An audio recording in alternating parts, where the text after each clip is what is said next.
Balance sheet అనేది ఒక company యొక్క ఫైనాన్షియల్ హెల్త్కి మిర్రర్ లాంటిది. ఒక పర్టికులర్ డేట్న కంపెనీ దగ్గర ఏమేవి అసెట్స్ ఉన్నాయి, వాటిని ఎక్వైర్ చేయడానికి ఎలాంటి లయబిలిటీస్ తీసుకుంది, చివరికి ఓనర్స్కి ఎంత వాల్యూ మిగిలింది అన్న కంప్లీట్ పిక్చర్ బ్యాలెన్స్ షీట్ చూపిస్తుంది. ప్రాఫిట్ అండ్ లాస్ స్టేట్మెంట్ ఒక పీరియడ్ పర్ఫార్మెన్స్ చెప్తే, బ్యాలెన్స్ షీట్ కంపెనీ స్టెబిలిటీ మరియు స్ట్రెంగ్త్ని ఎక్స్ప్లెయిన్ చేస్తుంది. ఇన్వెస్టర్స్, బ్యాంక్స్, అనలిస్ట్స్ అందరూ ఫస్ట్ చూడేది బ్యాలెన్స్ షీట్, ఎందుకంటే ఇది కంపెనీ లాంగ్ టర్మ్ సర్వైవల్ కెపాసిటీని రివీల్ చేస్తుంది. అసెట్స్ సెక్షన్లో కంపెనీ రీసోర్సెస్ కనిపిస్తాయి.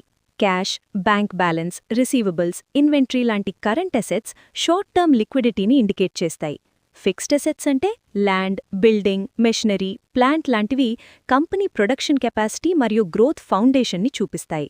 అసెట్స్ క్వాలిటీ స్ట్రాంగ్గా ఉంటే కంపెనీ ఫ్యూచర్ ఎక్స్పాన్షన్కి రెడీగా ఉంది అని అర్థం. పేపర్ ప్రాఫిట్స్ కన్నా రియల్ అసెట్స్ బ్యాలెన్స్ షీట్లో రిఫ్లెక్ట్ అవుతాయి కాబట్టి ఇది ప్రాక్టికల్ రియాలిటీని చూపించే స్టేట్మెంట్. లయబిలిటీస్ సెక్షన్ కంపెనీ ఆబ్లిగేషన్స్ని ఎక్స్ప్లెయిన్ చేస్తుంది. షార్ట్ టర్మ్ లయబిలిటీస్ అంటే creditors, short term loans, expenses payable, ఇవి వర్కింగ్ క్యాపిటల్ ప్రెషర్ ఎంతో ఉందో చెప్తాయి. లాంగ్ టర్మ్ లయబిలిటీస్ అంటే టర్మ్ లోన్స్, డిబెంచర్స్ లాంటివి కంపెనీ లెవరేజ్ లెవెల్ని రివీల్ చేస్తాయి. టూ మచ్ డెట్ ఉంటే రిస్క్ పెరుగుతుంది, టూ లో డెట్ ఉంటే గ్రోత్ ఆపర్చునిటీస్ మిస్ అయ్యే ఛాన్స్ ఉంటుంది. బ్యాలెన్స్ షీట్ ద్వారా డెట్ మేనేజ్మెంట్ ఎంత డిసిప్లిన్డ్గా ఉందో ఈజీగా అర్థం చేసుకోవచ్చు. ఈక్విటీ సెక్షన్ ఓనర్స్ స్టేట్ని రిప్రజెంట్ చేస్తుంది. Share capital, reserves, retained earnings ఇవన్నీ కంపెనీ ఇంటర్నల్ స్ట్రెంగ్త్ని రిఫ్లెక్ట్ చేస్తాయి.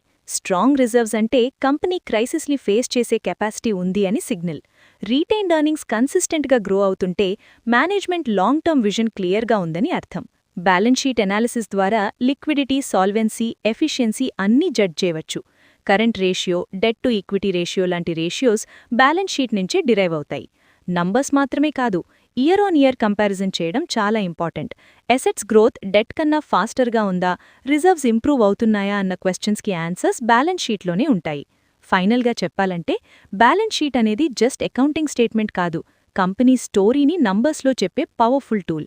It helps investors to decide invest చెయ్యాలా వద్దా, లెండర్స్కి లోన్ ఇవ్వాలా వద్దా, మేనేజ్మెంట్కి ఫ్యూచర్ స్ట్రాటజీ ప్లాన్ చేయడానికి. బ్యాలెన్స్ షీట్ స్ట్రాంగ్ అయితే company foundation strong. Weak balance sheet ఉన్న కంపెనీ ప్రాఫిట్ చూపించినా లాంగ్ రన్లో రిస్కీ అవుతుంది. That's why balance sheet importance financial అనాలిసిస్లో టాప్ ప్రయారిటీగా ఉంటుంది.